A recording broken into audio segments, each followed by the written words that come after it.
dimanapun kalian berada. Apa kabar? Bagaimana sebetulnya semuanya? Semoga ada kesempatan dan dapat dari mereka. Dan juga pastinya harus selalu semangat dan mudah-mudahan. Kembali lagi di podcast ngobrol penuh inspirasi bersama saya, Gili Sumatera. Ini saya kelompok EMD juga manusia.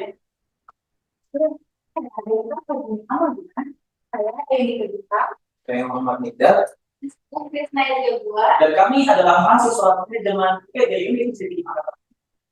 Di episode kali ini kami akan membongkar berbagai fakta, berbagai cerita, dan pastinya ngobrol berinspirasi mengenai perjalanan karir bersama XR Professional. Oke, seperti nama podcast kita alias Ngopi, yaitu ngobrol inspirasi. Tentunya bakal ada sumber yang pastinya inspiratif dari teman bersama kita untuk sobat Indonesia. Pesan dari siapa tamunya? Nah, daripada lama-lama nih, yuk langsung kita view aja langsung spesial banget.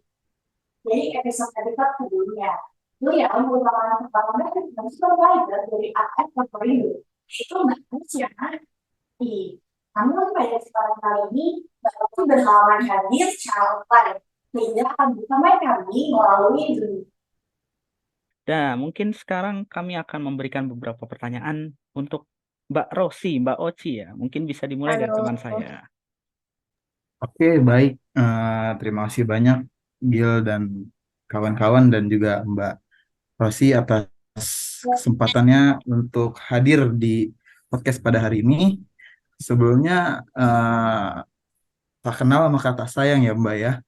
Mungkin untuk pertama kali kita tuh ingin tahu dong Mbak gitu, bagaimana latar belakang Mbak serta perjalanan karir yang Mbak jalankan dari awal sampai akhir di posisi sekarang gitu Mbak. Oke, baik. Sebelumnya selamat siang semuanya. Perkenalkan nama saya Rosi. Nama lengkapnya Rosi Ana Pratiwi. Saya seorang lulusan psikologi S1 dari Universitas Gadjah Mada. Saya lulus tahun 2016 yang lalu. Nah, jadi kalau di psikologi gitu ya, psikologi itu kan sangat luas sebenarnya. Bahkan ada yang fokusnya misal ada yang di klinis, ada yang di organization, ada di organisasi, misal ada di perkembangan, pendidikan dan lain sebagainya. Nah, saya lulus S1 itu langsung bekerja, jadi belum mengambil kelanjutan untuk pendidikan selanjutnya S2 gitu maksudnya. Jadi setelah saya lulus, saya langsung bekerja. Pada saat awal bekerja, sebenarnya saya sudah memang menginginkan pekerjaan di bidang HR. Nah, tapi HR ini kan sebenarnya sangat luas juga ya, secara spesifik sangat luas. Nah, pada saat itu saya mulanya freelance terlebih dahulu. Jadi saya membantu melakukan rekrutmen dan seleksi pada salah satu perusahaan kosmetik pada saat itu. Nah, tapi karena saya freelance, jadi saya itu belum dilibatkan secara keseluruhannya, keseluruhan alurnya seperti apa. Jadi saya pada saat itu hanya melakukan rekrutmen dalam artian rekrutmen dan seleksinya. Pada saat itu saya hanya melakukan seleksi saja, bahkan tidak rekrutmennya. Jadi saya membantu mereka menjadi tester pada saat tes tertulis mereka. Kemudian saya menjadi skornya juga. Jadi pada saat itu perusahaan kosmetik yang saya lakukan freelance di sana melakukan tes massal, saya menjadi testernya, kemudian saya juga melakukan scoringnya gitu. Nah, tapi pada saat itu saya hanya dapat tugas itu saja. Maka dari itu saya ingin mendalami atau mendapatkan pekerjaan yang bisa melibatkan rekrutmen dan selection itu secara keseluruhan dari awal sampai di akhir. Nah, kemudian pada saat di tahun 2017 saya mendapatkan pekerjaan pertama dan alhamdulillah sampai sekarang juga saya masih bertahan di sini. Saya pertama kali menjadi recruitment officer. Jadi saat ini saya bekerja di salah satu perusahaan IT consultant di Jakarta Barat, lebih tepatnya. Di sini perusahaan ini di divisi HRD-nya itu terbagi. Jadi secara spesifik khususnya Jadi kalau Hmm. HR itu kan ada banyak ya, ada di Iya. recruitment selection, misal ada yang mengurusi organization development, ada yang mengurusi compensation and benefit-nya dan lain sebagainya. Nah, kalau di perusahaan saya ini, recruitment officer itu hanya khusus melakukan tugas recruitment and selection-nya. Nah, saya menjadi recruitment officer pada saat itu sampai di tahun kurang lebih 1,5 tahun. Kemudian karena ada suatu kondisi, saya dalam tanda kutip ya dipaksa untuk promote karena pada saat itu saya diharuskan untuk mengisi suatu jabatan yang kosong. Jadi saya digembleng pada saat itu untuk baru 1,5 tahun bekerja, saya harus bisa menjadi senior recruitment officer dan sampai akhirnya saya diangkat sebagai recruitment supervisor sampai sekarang. Seperti itu. Oke, baik, Mbak. Nah, tadi kan disebutkan bahwa sebelumnya tuh Mbak nggak langsung jadi rekrutmen supervisor ya. Jadi ada prosesnya di mana 1,5 tahun itu digembleng terlebih dahulu. Bukan gitu, Mbak? Benar? Iya. Nah, nah, kita tuh pengen tahu sih, apa aja sih Mbak kira-kira kualifikasi atau kompetensi yang untuk menjadi seorang supervisor itu sendiri, dan mungkin apa saja yang dilakukan oleh perusahaan ketika menggembleng Mbak untuk menjadi seorang rekrutmen supervisor itu sendiri, Mbak. Oke, mungkin sebelum saya menjawab bagaimana atau apa yang dibutuhkan untuk menjadi supervisor, saya tarik dulu ke belakang gitu. Sebelum saya menjadi supervisor, saya kan menjadi recruitment officer dulu. Tentunya yang pertama harus menguasai pekerjaan itu sendiri gitu ya, karena nggak mungkin bisa jadi supervisor kalau kita tidak bisa menjalankan tugas utama pekerjaan tersebut. Pada artian yang di sini adalah rekrutmennya gitu. Jadi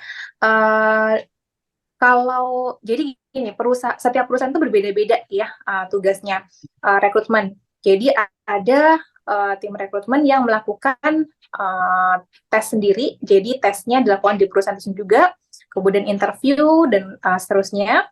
Ada juga perusahaan yang hanya HR-nya melakukan interview saja, sedangkan tesnya itu kita vendorkan. Kita mencari pihak ketiga untuk melakukan tes psikotes, maksudnya ya lebih spesifiknya psikotesnya untuk para kandidat. Nah, kebetulan perusahaan saya ini untuk psikotes ini kita vendor ke biro psikologi. Jadi seorang recruitment officer ini kami hanya melakukan interviewnya saja. Kita melakukan screeningnya, apakah kandidat itu cocok untuk mengisi suatu posisi. Setelah kami rasa cocok, baru kita kirimkan kandidat tersebut untuk melakukan psikotes ke biro psikologi yang sudah menjadi rekan kami. Seperti itu. Nah, sebagai recruitment officer yang tugas utama adalah menginterview, pastinya kita harus punya kompetensi interview terlebih dahulu. Seperti apa? Jadi kita melihat kandidat itu, menggali kandidat tersebut apakah punya kompetensi yang dibutuhkan. Seperti itu. Jadi utamanya sebagai rekrutmen di perusahaan saya, itu harus kuat di wawancara dan observasinya gitu. Kemudian kita juga yang bertanggung jawab untuk mengkolek data data kandidat ya untuk dijadikan dasar apakah kandidat tersebut cocok untuk masuk atau tidak. Seperti itu. Nah, kemudian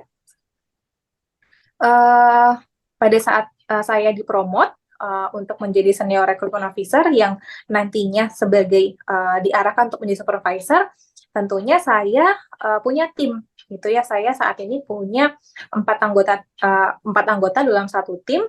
Sebagai supervisor, namanya kan supervisor ya. Berarti tugas utamanya adalah mensupervisi.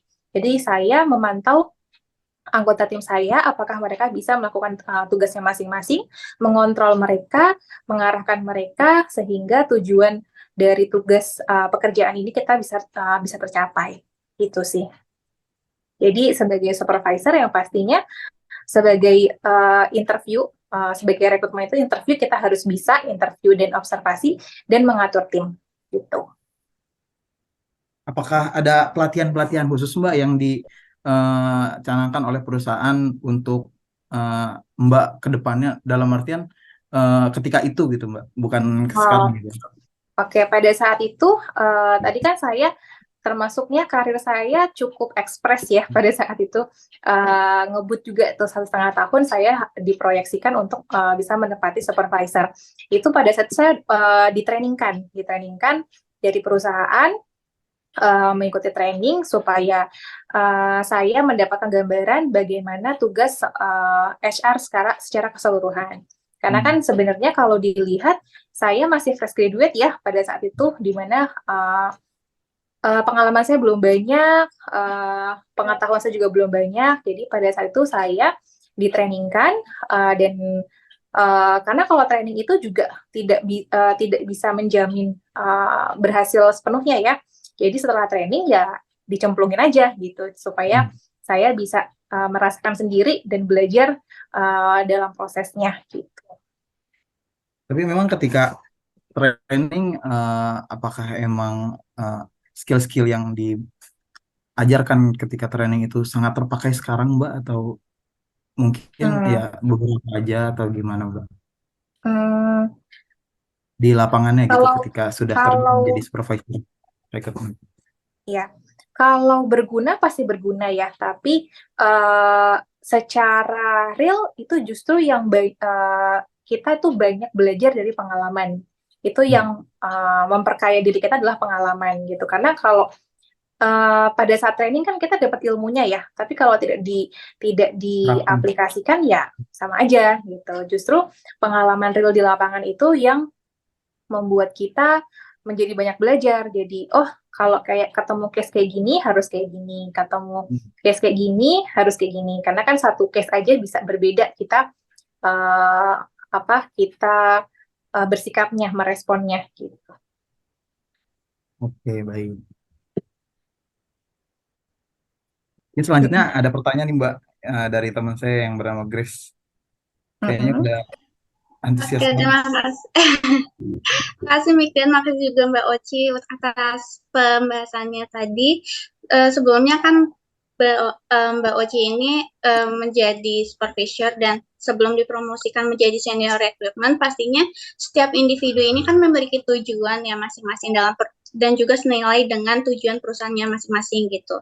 Jadi kita di sini ingin tahu dong apa sih dan selama ini yang Mbak ingin capai dalam berkarir. Mungkin ada beberapa hal yang sudah tercapai ataupun mungkin banyak kendala-kendala yang menghambat Mbak dalam mencapai tujuan karir tersebut gitu. Jadi kalau saya pribadi gitu ya mungkin agak klasik sih. Saya kan dulu pernah jadi fresh graduate di mana saya juga mencari-cari pekerjaan gitu ya. Kadang saya juga gatal gitu. Apa sih yang membuat seorang itu cocok ke suatu perusahaan gitu.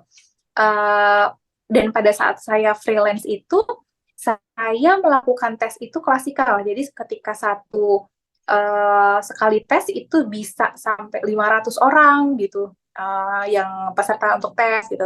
Tapi ujung-ujungnya mungkin nanti yang keterima cuma 1 atau 2 gitu. Nah, saya ingin mungkin kalau kalian udah pernah dengar ya right man in the right place gitu kan. Jadi kita bisa memposisikan seseorang itu yang memang sesuai dengan dirinya sendiri gitu. Karena kalau kita bekerja tidak sesuai dengan mungkin passion kita, ya bisa aja sih bisa. Cuman kan kadang kayak agak berat ya gitu. Nah, saya sebagai recruitment officer, saya juga perlu melihat nih apakah orang tersebut cocok di suatu pekerjaan ini.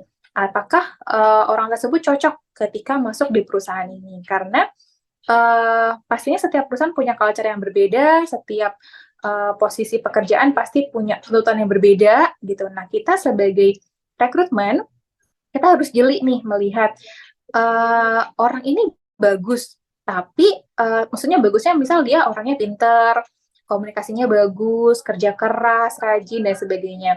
Tapi apakah orang ini cocok ditempatkan di pekerjaan ini gitu. Nah, itu kita juga harus punya sense tuh untuk memfilter hal seperti itu. Gitu. Jadi kalau ditanya tujuan saya ya saya pengen ketika saya meng-hire orang, saya pengen menempatkan dia di sesuai karakter dia juga gitu. Jadi biar nanti ketika dia bekerja dia juga lebih enak gitu.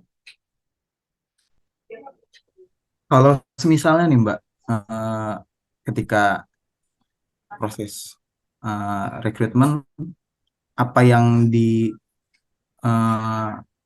oleh perusahaan dalam artian tadi kan ingin menempatkan sesuai dengan kemampuan dan hasilnya mungkin ya, agar bisa maksimal gitu kerja dari seorang tersebut. Tapi kalau misalnya yang di-apply ketika awal masuk oleh seorang eh, seorang yang ingin mengajukan melamar kerja itu gimana ya? Jadi kayak nggak sesuai gitu antara apa yang Hmm, di-apply sama yang ingin ditaruh oleh perusahaan. Apakah ada pengertiannya dari perusahaan atau seperti apa, Mbak? hmm. Itu balik lagi ya, bagaimana misal gini contoh realnya, orang ini latar belakangnya mungkin ini kayaknya dilihat dari pengalaman realnya gitu ya. eh Mungkin realnya gini, pengalamannya baru baru seorang fresh grade gitu, tapi ketika dia apply, misal dibutuhkan minimal 1 tahun pengalaman kerja, misal kayak gitu mungkin ya, yang Hmm. suka rame dibilangin gimana cara fresh graduate dapat pekerjaan, sedangkan yang dibutuhin perusahaan kayak gini-gini gitu. Nah kita kembali lagi gitu, kalau misal seorang lulusan apa ya, teknik mesin gitu ya, teknik mesin, dia mau coba mau jadi programmer gitu kan, bisa nggak? Iya bisa aja juga sih, tapi kembali lagi kalau misal kebutuhan perusahaan itu harus yang benar-benar pengalaman atau enggak. Kalau misal yang fresh graduate, apakah fresh graduate itu dibutuhkan ijazah yang teknik informatika, misal yang memang IT gitu. Yang kayak gitu kan hal-hal yang nggak bisa kita negosiasi gitu. Ya. Misal harus punya ijazah sarjana IT. Kalau dia dari teknik mesin, berarti kan nggak bisa dong gitu. Tapi kalau misal hal-hal yang soft skill yang bisa dipelajari, ya itu bisa aja gitu. Misal tadi orangnya pengen jadi programmer, ada gap dong. Ini fresh graduate teknik mesin nih, tapi dia mau jadi programmer. Kita lihat ternyata dia juga punya keinginan untuk belajar, orangnya rajin dan sebagainya. Ya kita bisa nanti memfasilitasi pada saat dia masuk kita berikan training, dia diminta kita berikan pelatihan-pelatihan gitu. Jadi gap-gap itu kita kembalikan lagi, gapnya apa nih? Kalau misal gapnya kayak tadi ijazah, yang mau nggak mau kita nggak bisa rubah ya nggak bisa. Tapi kalau misal hal-hal soft skill yang perusahaan itu juga bisa terima, ya nggak apa-apa gitu. Karena kebetulan saya kan kerja di perusahaan IT consultant, kami vendor, dan kami itu bekerja banyak based on project. Nah, biasanya project-project itu memang mengharuskan karyawannya yang masuk ke project tersebut punya ijazah IT gitu. Mau dia punya pengalaman 2 tahun, 3 tahun sebagai programmer, kalau dia nggak punya ijazah IT, nggak bisa gitu. Mungkin Hmm. kayak gitu sih kalau di kondisi lapangan yang sebenarnya yang saya alami ya.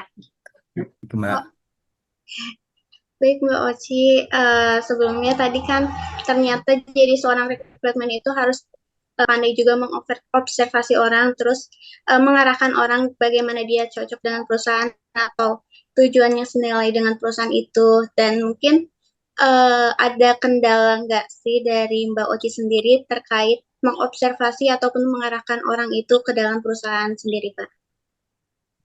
Apakah ada kendala ya? Kalau kendalanya mungkin ini requirement. Jadi kadangkala ada beberapa project, saya kembali lagi ke pengalaman real saya ya. Jadi saya butuh mencari orang dengan kualifikasi seperti ini gitu. Misal kayak tadi dia lulusan IT, berarti kan dia harus punya ijazah IT. Dia punya pengalaman 2 sampai 3 tahun. Misal kemudian dia harus sudah familiar dengan bahasa pemrograman ini gitu. Nah, kadangkala hal-hal seperti itu sih yang menjadi kendala. Jadi kualifikasi yang tidak sesuai, kandidat yang tidak sesuai dengan kualifikasi gitu. Padahal kan ini ya kadangkala kan ini bilangnya fresh grade itu banyak loh, orang banyak yang nganggur loh, tapi kok lowongan pekerjaan tuh banyak loh, tapi kok banyak yang nganggur sih, gitu kan. Kadang suka kayak gitu ya, dengar kayak gitu ya. Karena kayak gitu, memang kondisinya kandidat tersebut tidak cocok dengan kualifikasi yang dibutuhkan, gitu. Rasanya kan tidak bertanggung jawab juga ya, misal yaudah kita hire aja, yang penting ada masuk orang dulu. Tapi ternyata dia ketika masuk di perusahaan tersebut, ketika menempati di posisi tersebut, dia tidak perform, kan sama aja juga gitu, kasihan orangnya juga gitu. Dia tidak bisa diberdayakan, dalam artian seperti tidak bisa produktif.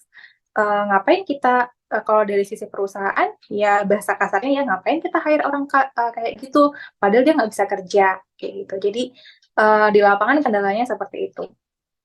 Oke, mungkin kita ingin tahu juga nih Mbak mengenai bagaimana sih gitu perusahaan yang Mbak sekarang tempati itu dalam meningkatkan produktivitas karyawan ke arah yang lebih baik. Apakah ada program-program pengembangan yang dicanangkan oleh perusahaan untuk para karyawannya, atau mungkin hanya untuk beberapa tingkat atau karyawannya saja gitu yang dipilih oleh perusahaan? Mungkin gitu sih Mbak. Oke, untuk meningkatkan produktivitas ya. Pastinya kita harus assess dulu nih yang membuat dia tidak produktif apa gitu. Nah, Misal yang membuat dia tidak produktif, misal dia skillnya kurang. Nah, skillnya kurang, otomatis kan kita bisa melakukan berbagai hal. Bisa jadi dia diikutkan training, atau ada sesi sharing knowledge antara pada tim tersebut. Jadi misal yang senior bisa ngajarin yang junior kayak gitu. Kalau misal ternyata tidak produktifnya karena ada sesuatu yang salah nih, misal dia nggak nyaman sama timnya gitu kan, bisa kan, dia nggak nyaman sama timnya, akhirnya dia menjadi tidak produktif. Ya kita bisa nanti adanya coaching, adanya pendekatan-pendekatan yang kita bisa ajak ngobrol, apa yang membuat dia seperti itu.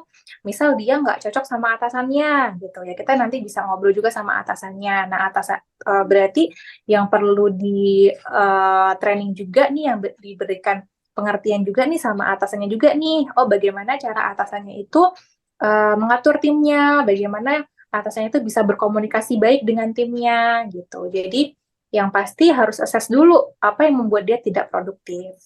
berarti kalau dibilang bisa untuk seluruh karyawan itu bisa saja Mbak ya, karena bisa Bisa. jadi kalau misalnya memang tidak produktifnya satu perusahaan tersebut tidak produktif dan ingin diadakan pengembangan, itu bisa untuk semua ya, berarti nggak hanya Bisa. perusahaan tingkat saja gitu. Misal kayak yang tadi saya dipersiapkan untuk menjadi supervisor. Nah, saya punya gap skill saya, pengetahuan saya belum terlalu banyak nih tentang HR. Nah, maka dari itu perusahaan mengirimkan saya untuk training, untuk belajar apa saja sih fungsi HR gitu. Berarti kan itu untuk meningkatkan produktivitasnya, untuk memperkecil gap-nya, berarti saya diikutkan training gitu. Jadi harus kembali lagi assess dulu apa sih yang membuat dia tidak produktif gitu. Karena nggak akan tepat juga kalau ternyata masalahnya bukan di situ gitu. Nah, Mbak, mungkin kan selama beberapa tahun udah bekerja gini, pengalaman apa yang mungkin paling membuat Mbak tuh berkesan sampai tuh bisa jadi motivasi buat terus berkarir gitu, Mbak? Tentunya dari keberhasilan gitu ya. Jadi pekerjaan saya ini saya bisa mencari berbagai posisi gitu. Jadi dari keberhasilan itu saya pengen terus achieve lagi gitu, karena project yang saya tangani itu macam-macam gitu. Jadi misal ada 5 posisi nih, saya cari programmer, saya cari teknisi, saya cari project manager dan sebagainya, itu beda-beda project gitu. Jadi setiap posisi yang saya cari itu tantangannya beda-beda sendiri gitu. Nah, ketika saya bisa achieve gitu, ketika saya bisa closing beberapa posisi ini itu sebenarnya ada rasa puas tersendiri gitu. Jadi kayak hanya dapat misal ada tugas baru, project apa lagi nih, requirement-nya apa lagi nih, beda lagi nih. Jadi sebenarnya itu bisa menjadi challenge buat saya gitu. Bagaimana caranya saya bisa mencari orang yang tepat untuk mengisi posisi tersebut gitu. Mungkin terakhir sebelum ditutup ya Mbak, ada nggak sih Mbak pesan yang akan Mbak kasih gitu ke para fresh graduate dan para pencari kerja saat ini? Oke. Yang pasti semua fresh graduate itu jangan suka jangan suka minder duluan gitu ya. Kalau kalian ngerasa kalian, tapi gini, apply-lah sebanyak-banyaknya. Tapi kita apply, kita juga harus lihat dulu apakah kualifikasi itu sesuai sama kita. Kan nggak mungkin nih kita misal background-nya apa, terus tiba-tiba melencong jadi apa gitu. Mungkin akan susah. Tapi kecuali kalau ada perusahaan yang memang terbuka untuk semua lulusan dan dia nggak ada masalah kalau yang nggak punya pengalaman itu beda lagi. Tapi kalau misal mau kayak tadi mau jadi programmer tapi harus lulusan IT sama nih, ya udah nggak apa-apa, apply aja sebanyak-banyaknya. Nah, ketika nanti kalian sudah mendapatkan pekerjaan itu, belajarnya sebanyak-banyaknya. Jadi jangan sungkan. Terus juga mungkin saya narik ke belakang sih sebelum jadi fresh graduate, sebelum lulus ya, ketika masih menjadi mahasiswa, kumpulkan sebanyak-banyaknya pengalaman, karena itu yang menjadi modal kalian juga nanti. Ketika kalian interviewer itu, kami sebagai interviewer, kami itu akan menanyakan pengalaman kalian. Kalau kalian nggak punya pengalaman, yang mau diceritain apa? Gitu kan, kayak gitu kan aneh ya.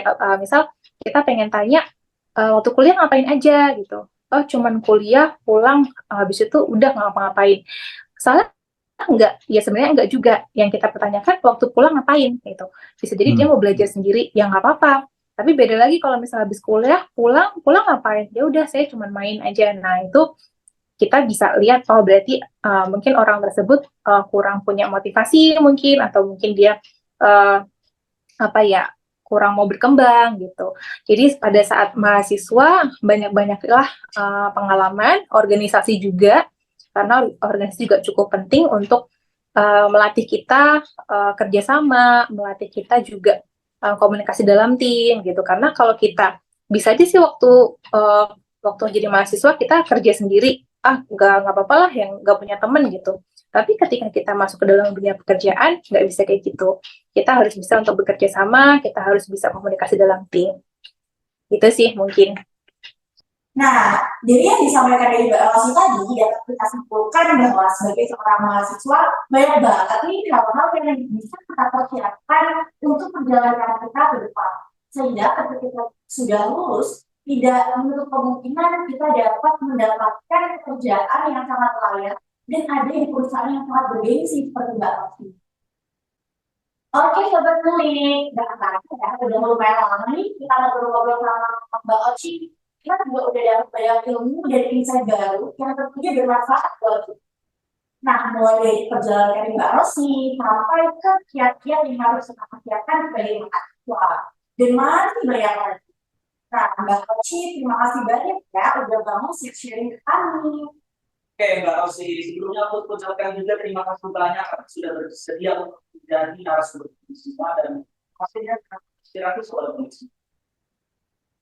Dan jangan lupa juga terima kasih kepada Sure yang telah mendukung kita dengan mikrofon yang sangat bagus, yaitu MV7 dan juga headphone yang terpakai yaitu H440, sehingga membantu kualitas podcast kita menjadi lebih baik. Dan aku juga mengikuti nih buat Sobat Ngulik, jangan lupa follow dan dengerin podcast Fitlo Star BB di Spotify yang memiliki banyak inspirasi dan juga manfaat. Tapi bagi Sobat Ngulik yang nggak punya Spotify, jangan berkecil hati dulu dong. Sobat Ngulik juga bisa nonton Ngopi Podcast di YouTube kantor manajemen dan pastinya jangan lupa like. Saya video cuma bersama tim kami di kelompok manajemen sumber daya manusia Kelas 1. Pamit undur diri and see you in the next podcast. Terima kasih untuk Sobat Ngulik yang udah ngedengerin Ngopi Podcast kali ini. Dan jangan lupa untuk tetap stay tune di ngobrol penuh inspirasi selanjutnya. Bye-bye!